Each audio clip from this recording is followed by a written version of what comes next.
Attention, cette vidéo contient du spoil à certains instants. Il vous est fortement recommandé d'avoir déjà lu, regardé ou écouté l'œuvre avant de visionner cette vidéo.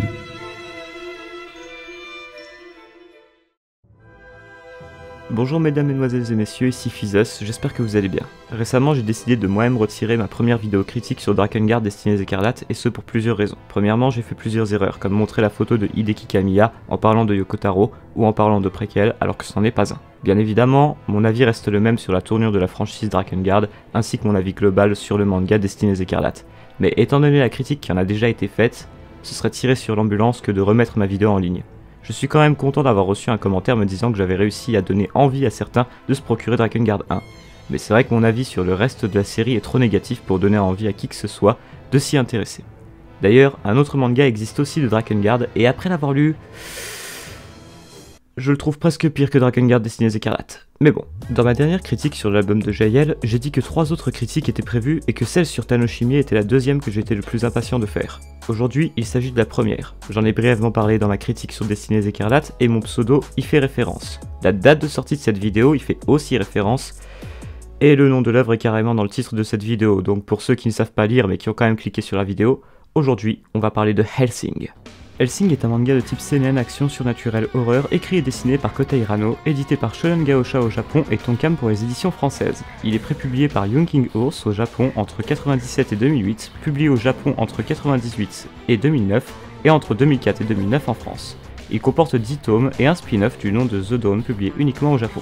Alors que seulement 3 tomes sont déjà parus, le manga se voit une première fois adapté en animé de 13 épisodes d'une durée de 23 minutes en 2001. L'animation est assurée par Gonzo et le scénario prend une direction très éloignée de celui du manga après l'épisode 7. Les musiques sont composées par Yasushi Ishii et se démarquent honorablement par rapport aux musiques que l'on peut retrouver dans la plupart des animés en étant d'un style très différent.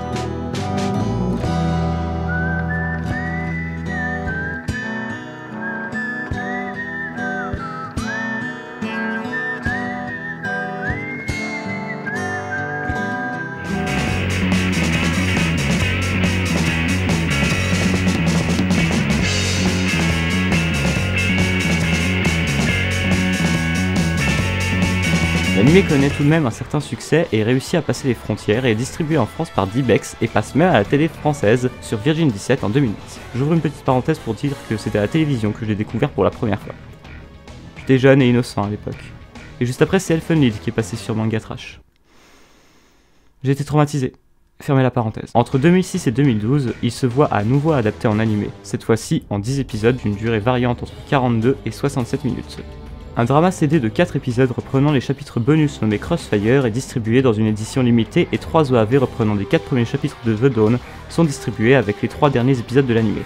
Cette fois-ci c'est Satellite, Madhouse et Graphinica qui se chargeront de l'animation et le scénario reprend dans son entièreté de celui du manga d'origine.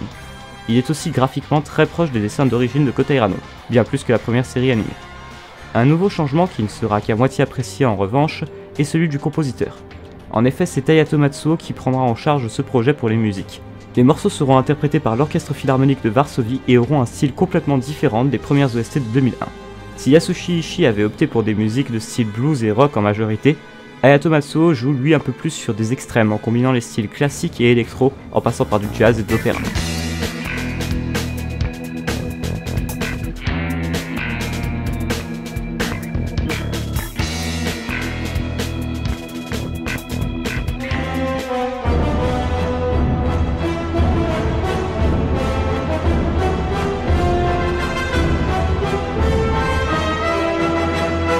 La série connaît un plus gros succès, mais ne parvient pas à passer la France, et seuls les 4 premiers épisodes s'y verront distribués, toujours par Dybex. Avant de rentrer dans le vif du sujet, j'aimerais donner quelques détails et anecdotes.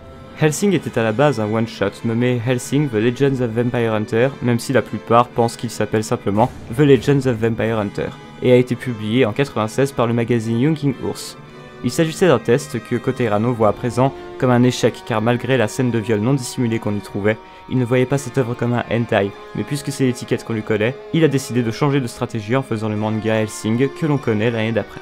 Dans ce premier one-shot, on peut retrouver 4 personnages qui sont des prototypes de personnages qui finiront dans Hellsing, lesquels sont Alucard, Victoria Selas et les frères Valentine.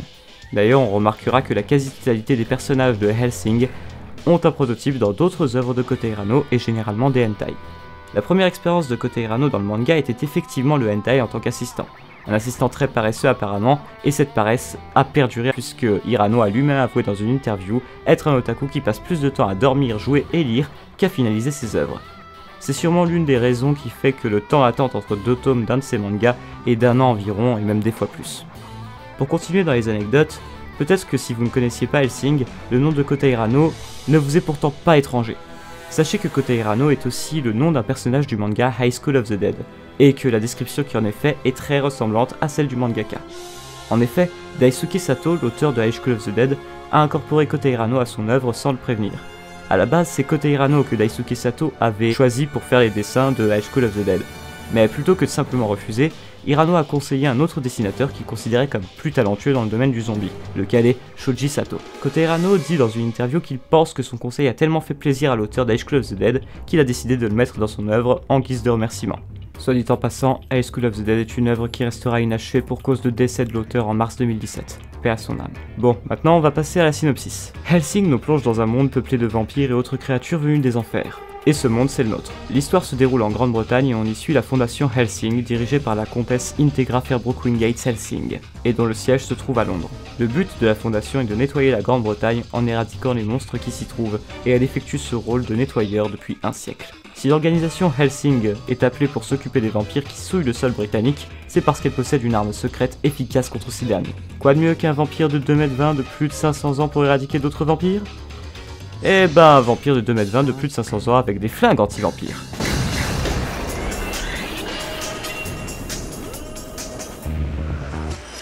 Son nom est Alucard et il sert la famille Hellsing en ayant un certain côté rebelle ma foi.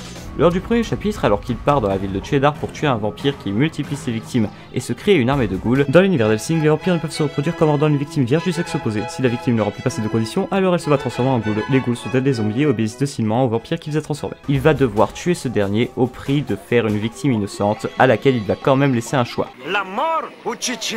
Non, c'est plutôt tu préfères mourir en agonisant ou vivre comme un monstre en laisse. Cette dernière va donc décider de vivre en devenant un vampire au service de la fondation Hellsing. Elle se nomme Victoria Selas et va devoir apprendre à s'accepter en tant que vampire. C'est en partie son évolution que l'on va suivre au sein de cette œuvre. Alors, dit comme ça, je sais que le début paraît un peu banal, mais c'est là que ça se corse. Si Hellsing officie en tant qu'exterminateur de vampires au service de l'église protestante, alors la section 13 Iscariote s'occupe de faire de même en terre catholique. Le but de la section 13, siégeant au Vatican, a beau être similaire à celui de Hellsing, il souhaite tout de même autant la mort des protestants que celle des vampires, ce qui crée un conflit entre les deux, sans parler que la section 13 a aussi sa propre arme secrète. Un humain modifié par différentes expériences non précisées dans le manga, nommé Alexander Anderson, un renaissant capable de se régénérer à la manière d'un lézard mais encore plus rapidement qu'un dragon de Komodo. Et de l'autre côté, on a un autre camp, tout aussi déterminé, dont le but est d'écraser Hellsing, et plus précisément Alucard. Ce groupe occulte se nomme Millennium. Il s'agit de nazis ayant accumulé une rancune de plus d'un demi-siècle durant lequel ils se sont cachés pour préparer un dernier assaut sur Londres et ainsi se débarrasser d'Alucard. Ce groupe constitue une armée de vampires synthétiques et ne vivent que dans le but de tuer et être tués. L'histoire va donc s'axer sur le conflit entre ces 3 camps en suivant quelques personnages dans leur course vers une mort certaine. Le scénario de la première adaptation animée est différent de celui du manga et oublie totalement d'introduire les nazis puisqu'ils n'étaient pas encore explicitement incorporés dans le manga lors de la création de l'anime. En soi, même si le scénario part un peu en vrille, la série est pas trop mal et elle a un charme visuel unique en son genre. L'animation est bancale et les dessins sont simplistes, mais la série reste entraînante et est loin d'être mauvaise. Bien sûr, c'est si on oublie le fait que c'est une adaptation et qu'on n'a pas lu le manga qu'on se dit ça. Mais quand on a lu le manga, ça change notre vision sur cette première adaptation qui en devient très vite amère, parce que c'est vraiment parti dans un sale délire par rapport à ce à quoi on avait droit à l'origine.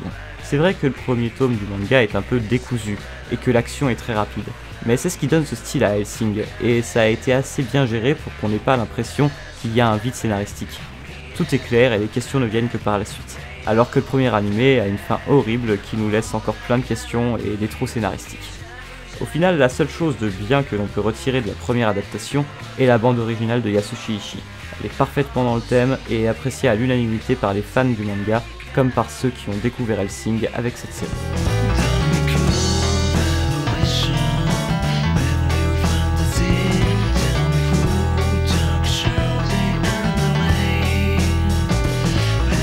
Vous savez, il y a tellement plus de choses à prendre en compte dans un animé que je trouve plus intéressant de critiquer Hellsing Ultimate que le manga.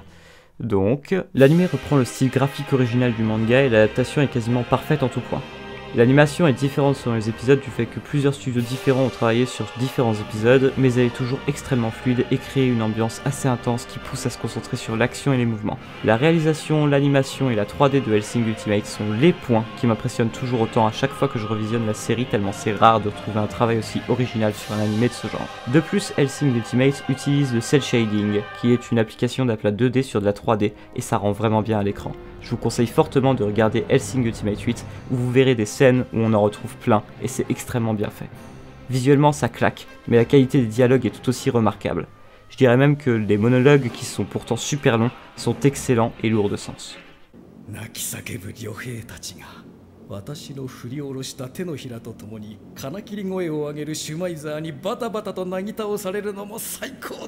C'en est au point où je me demande si ce manga aurait pas plus de gueule en roman. Surtout que Hellsing joue beaucoup sur le réalisme littéraire de par les précisions qui sont données, notamment sur les armes.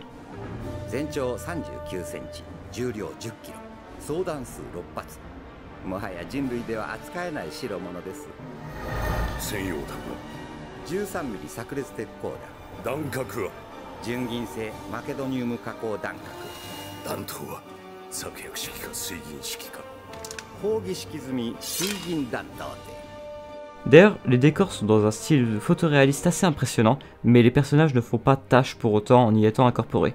J'ai pas envie de cracher sur High School of the Dead, mais je trouve que les décors photoréalistes de l'anime étaient par exemple bien trop appliqués par rapport au dessin des personnages, et je trouve personnellement que c'était très gênant par rapport à Hellsing qui détaille plus les personnages et sont en parfait accord avec le décor.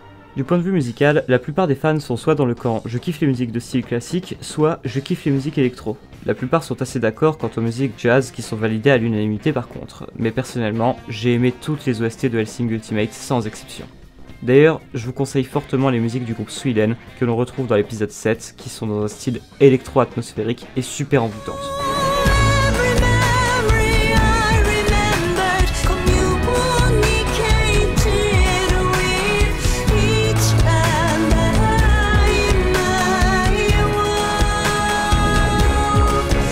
Je suis un peu moins fan de celle de l'épisode 6 qui est dans un style un peu plus rock, mais elle est quand même assez cool et bien adaptée à l'anime. De plus, on a droit à un gros guest pour l'ending de l'épisode 9, qui est interprété par Maon Kurosaki, qui a fait tous les endings des épisodes de High School of the Dead d'ailleurs. La musique s'appelle Scars, et je crois bien que c'est la musique qui m'a le plus suivi au cours de ma vie. De février 2012 à avril 2015, je n'écoutais quasiment que ça.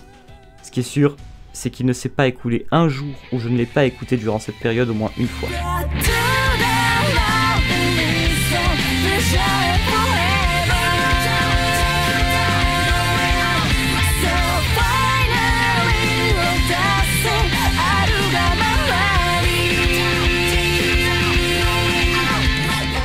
En règle générale, l'œuvre et l'action mise en place est très inspirée des films de Bruce Willis, comme Piège de cristal. D'ailleurs, plusieurs références à ces films sont glissées dans l'œuvre, comme les noms des armes d'Alucard et Célas, et carrément l'esprit du jackal qui se met à parler à Alucard en rêve et qui va bombarder les références. Réalisé comme un énorme blockbuster américain, Hellsing Ultimate se démarque vraiment des autres animés qu'on a l'habitude de voir. Le seul autre animé que j'ai vu qui peut rivaliser à ce niveau, c'est Black Lagoon. Mais bon, restons sur Hellsing Ultimate. Même si je suis très fan de cette série, je peux pas passer à côté de certains de ses défauts. L'un d'entre eux, c'est les incohérences.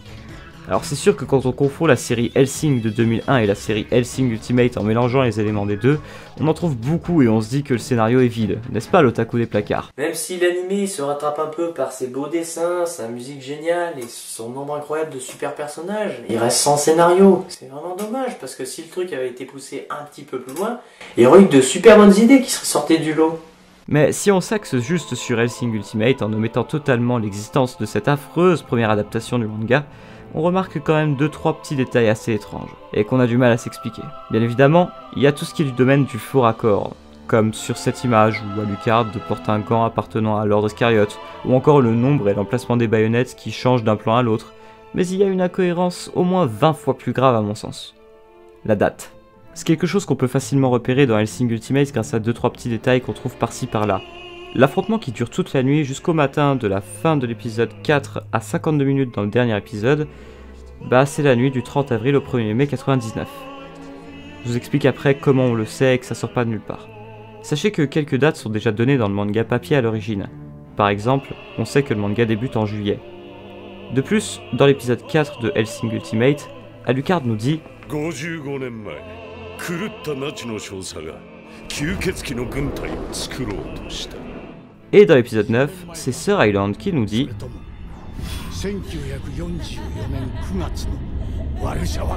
Tout correspond pour le moment, mais arrive cet instant où tout bascule. » Au début de l'épisode 6, on peut voir un article de journal sur lequel s'affiche la date du lundi 12 mai 2000.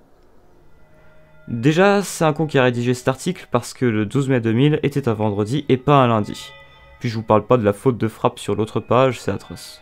Ce qui est super ironique dans cette erreur, car oui c'en est une, c'est qu'elle se trouve dans cet épisode-là en particulier. Voici un trailer officiel distribué pour faire la promotion de la sortie de l'épisode 6.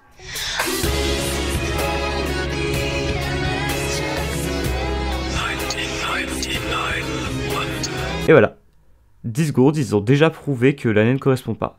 De toute façon, ça paraît logique que ça fait pas plus d'un an que Victoria a rejoint les rangs de la fondation Hellsing. Elle se serait pas nourrie pendant presque 2 ans si c'est ça la bonne version. Et pour en revenir au 12 mai, voici ce que nous dit le Major dans l'épisode 8. La nuit de Walpurgis correspond à la nuit du 30 avril au 1er mai, date du sabbat des sorcières. Tout est dit. Jaël, tu confirmes? Maintenant on passe à une incohérence un peu plus drôle et avec un peu moins d'impact. Après qu'Alucard se décide à se bouger pour prendre le dessus sur Anderson dans l'épisode 9 et ainsi en finir avec leur combat vieux de 523 ans, on se retrouve dans cette situation où Alucard et Anderson étaient à moins d'1 mètre l'un de l'autre et sans même bouger, d'une seconde à l'autre, Alucard se retrouve obligé de sprinter vers Anderson pendant plus d'1 minute pour atteindre son adversaire de toujours. C'est pas une blague, cette scène a vraiment lieu ainsi. Après, je vous avoue qu'on n'y prête pas vraiment attention vu l'action qu'on nous propose, et que c'est une scène vraiment intense. C'est pas comme cette scène dans Fate Stay Night Unlimited Blade Works où Rin est vraisemblablement affalé sur la table pour avoir l'index aussi près du visage de Shiro. Après, chacun son délire, hein. Ça peut être pas mal en séduction j'imagine. Le coup de l'index pointé près du visage d'autrui a porté ses fruits dans Hellsing Ultimate 3 après tout. Pas vrai Alucard? Ah là là, sacré Alucard. Bon, les incohérences c'est quelque chose, mais c'est pas le seul défaut qu'on trouve à Hellsing Ultimate. Il y en a un qui est beaucoup plus flagrant. Il l'est tellement que la plupart des gens préfèrent oublier que ceci apparaît dans ce manga. Si vous l'avez vu, vous voyez de quoi je parlais. Le comic relief. Pour ceux qui ne savent pas ce que c'est, dites-vous qu'on peut traduire ceci un peu grossièrement en soulagement par l'humour. Le but est de relâcher un peu la pression, de détendre l'atmosphère en quelque sorte, en rendant l'histoire un peu moins sérieuse à l'aide de courtes scènes ou d'un personnage. La plus grosse difficulté est de ne pas tuer l'action avec ce dernier. Dans le cadre du manga et de l'anime Hellsing Ultimate, on a clairement un de ces cas-là, où le comic relief est mal appliqué. Déjà, c'est un humour relativement lourd qui fait rire moins d'1% de la population, et il est trop appuyé avec même les dessins qui sont complètement pétés lors de ces scènes.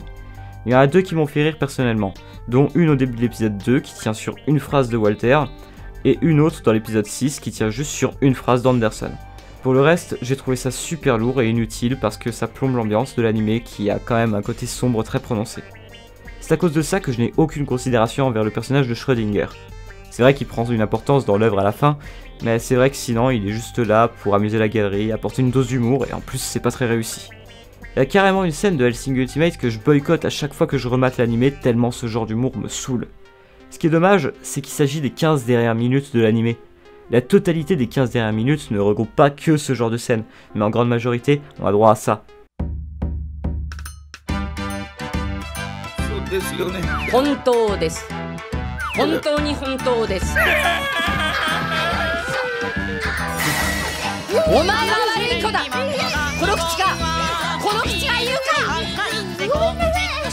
Et ce qui n'est pas de ce domaine-là n'est pas si important que ça en plus, ils sont juste là pour dire que la Terre tourne, que la vie n'est qu'un cycle, et que cette histoire l'est aussi. Alors oui, d'un côté c'est intéressant, mais de l'autre, c'était déjà mis en avant à travers quelques personnages de l'anime et leurs conditions. Maintenant, vous le saurez, pour moi l'épilogue de Hellsing Ultimate est un élément jetable, parce qu'on n'a plus besoin de comic relief, on est à la fin bordel. Quoique j'ai apprécié ce plan. Allez, c'était gratuit, ne me remercie pas. Maintenant, je voudrais parler du scénario et de la non-compréhension de certains qui disent carrément qu'il n'y a pas de scénario. Je vous préviens avant d'aller plus loin, ça va être de l'analyse pure et on va aller chercher les choses très loin. Cette partie risque donc d'être un peu longue pour certains et à moins que vous ayez déjà vu l'anime ou lu le manga, je doute que vous puissiez trouver ça intéressant. Donc, vous ai-je dit que Hellsing Ultimate a un sous-titre? Alors ça ne sert à rien de répondre, je ne t'entends pas Jean-Michel. Son sous-titre est le suivant. The bird of the Hermes is my name, eating my wings to make me tame. Cette phrase est tirée d'un poème de George Ripley, un alchimiste anglais du XVe siècle connu surtout pour les œuvres qui lui sont attribuées, probablement à tort. Ces vers sont généralement mal traduits par « L'oiseau d'Hermès est mon nom, mangez mes ailes pour m'apprivoiser ». Bon déjà c'est pas très fidèle à la phrase d'origine, mais surtout ça ne fait rien avancer par rapport au manga. La traduction serait plutôt « L'oiseau d'Hermès est mon nom, mangeant mes ailes pour me faire apprivoiser ». Même si je dirais plutôt « L'oiseau d'Hermès est mon nom, mangeant mes ailes pour m'imposer la soumission ». Le raisonnement est logique, cette formule est récitée par Alucard dans l'épisode 8, donc ça doit le concerner de près. Dans l'épisode 9, il dit clairement qu'il a tout abandonné, ses terres, son armée et même son humanité. Et Alucard, même s'il se définit comme une arme ou un chien, il est plus soumis à Integra que apprivoisé par elle. Je sais que des fois il est un peu rebelle, mais c'est quand même le cas et on le remarque grâce à 2 dialogues dans l'épisode 3 et 9.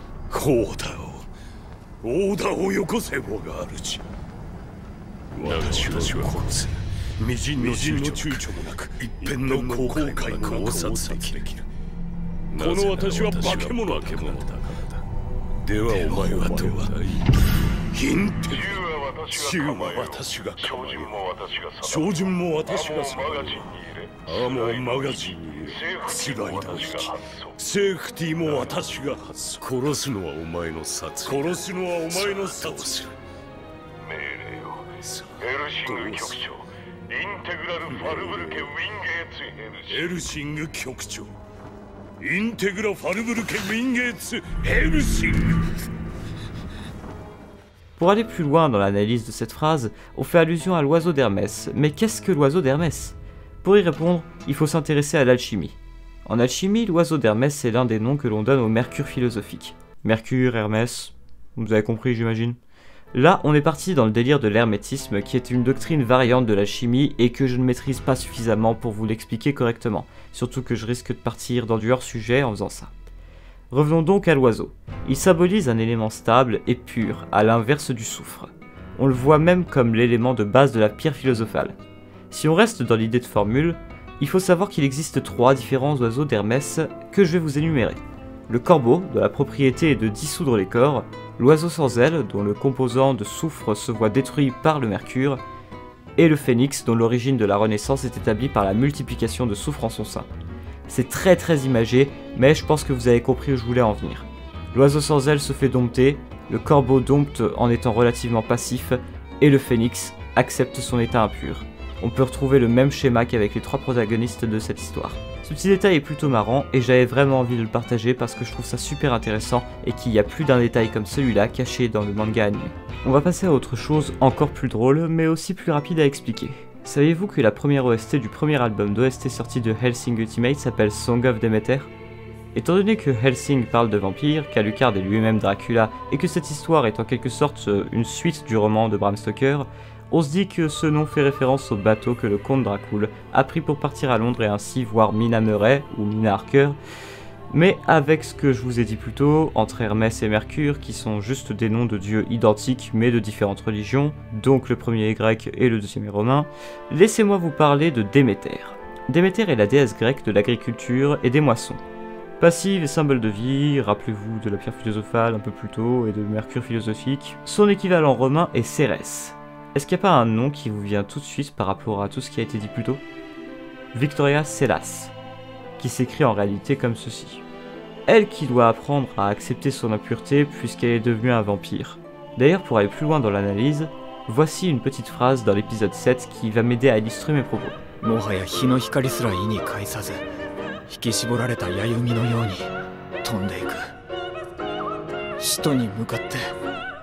Bon, maintenant on part sur le dernier gros détail qui m'a vraiment fait ouvrir les yeux sur l'histoire. Est-ce que vous saviez que Kota Hirano était l'un des invités de la Japan Expo 2016 ?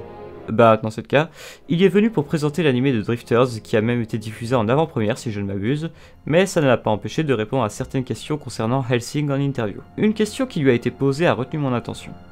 En gros, on lui a demandé qui était son personnage préféré dans ces deux œuvres que sont Hellsing et Drifters, et il a répondu qu'il s'agissait du Major et du Comte Saint-Gervais. Concernant le Comte, on y reviendra après, mais je trouve ça étonnant qu'on dise le Major. Il n'a même pas de nom, juste un grade. C'est quand même assez fou qu'on puisse dire que c'est lui, en plus c'est un antagoniste. Enfin, ça c'est ce qu'on se dit en surface, parce que quand on se pose réellement la question, plusieurs choses nous viennent à l'esprit. Par exemple, quand on voit Alucard, bah juste en entendant son nom, on est attiré parce que ça nous fait penser à Castlevania ou les fils de Dracula, mais lui il ne se cache pas derrière un nom. Ensuite, parlons de ce personnage. Il reste la plupart du temps assis et ne bouge pas des masses. D'ailleurs, il dit lui-même qu'il est fainéant, et quand il essaye de faire une action comme tuer quelqu'un en lui tirant dessus, et bah...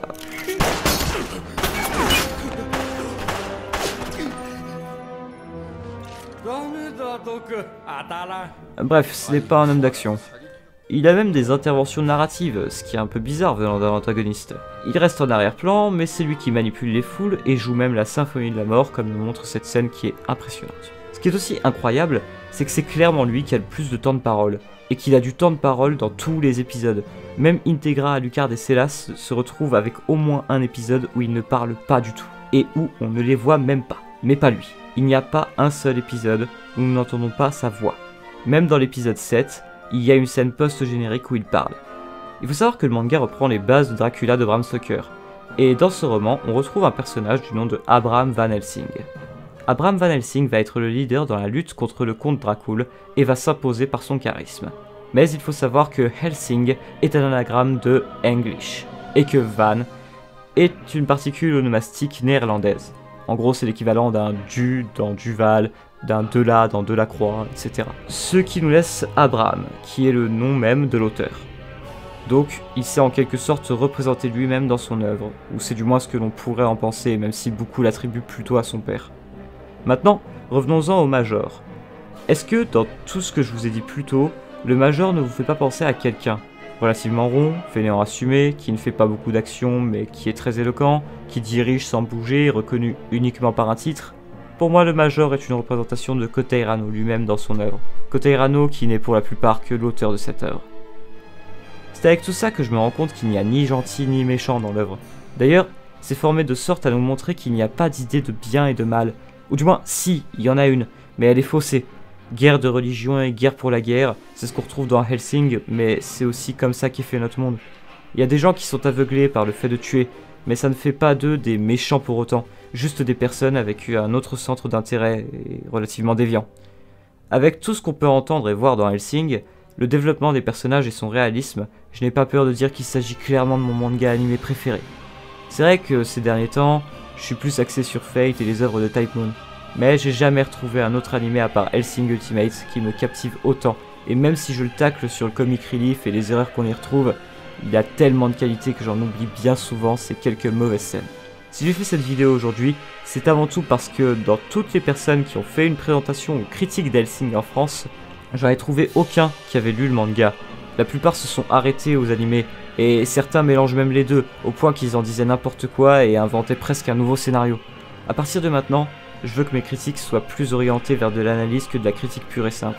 Il y a tellement de critiques qui se contentent de démonter ce qu'ils montrent que je préfère essayer de trouver du positif dans chacune de mes critiques et de plus les mettre en avant qu'autre chose. Bon, dans certains cas exceptionnels, je serais obligé d'être un peu plus négatif parce que des fois on peut pas sauver grand chose.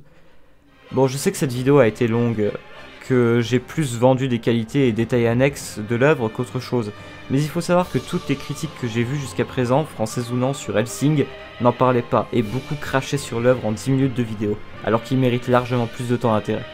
Et encore, je trouve qu'il y a plein de points que je n'ai pas abordés alors que la vidéo est déjà super longue. Quoi qu'il en soit, je vous conseille fortement de regarder les deux animés et lire le manga, ça en vaut la peine si vous aimez les films violents avec une grosse dose d'action et une belle réalisation. C'était tout pour moi, je vous dis à la prochaine en espérant qu'il vous arrive plein de belles choses. Peace.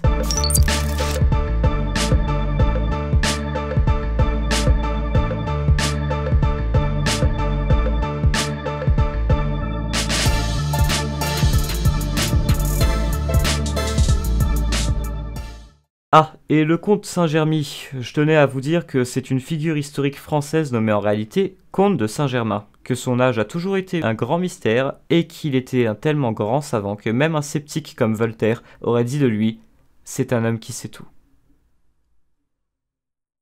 Il s'agissait qui plus est d'un alchimiste.